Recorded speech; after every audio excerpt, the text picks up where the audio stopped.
దేవుడు ఎలాంటి బ్రతుకునన్నా మార్చగల నా జీవిత చరిత్ర చెప్పాలంటే చాలా పెద్దది.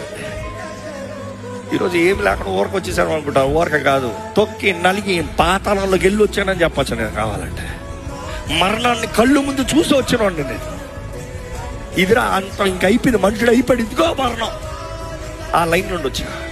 అందుకని ఈరోజు భారంతో సేవ చేస్తున్నాను. యవనస్తుల జీవితాన్ని పోగొట్టుకోకూడదు, నాశనం చేసుకోకూడదు, వ్యర్థమైన వాటి కొరకు తిరగకూడదు.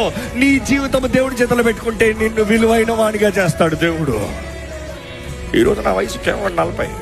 అంటే I'm in my 40. I didn't finish my 40. I'm in my 40. I started young. 11 సంవత్సరాలు వెనకాల ఉన్నా సేవలో. 11 సంవత్సరాలు సేవకుడికి లెక్కప్ప చెప్తూ తొక్కబడ్డా. Never limelight or highlight. కానీ దేవుడు 11 సంవత్సరాల తర్వాత బయటికి తీసుకొచ్చాడు. ఈరోజు అందరూ చూసి ఇంత ఘనంగా ఎలా చేయగలుగుతున్నారు? దేవుని బలిష్టమైన హస్తం మీద అన్ని కొంటే తగిన కాలంలో ఆయనే హెచ్చించేవాడు. నమ్మేవారు హల్లెలూయా చెప్తామా?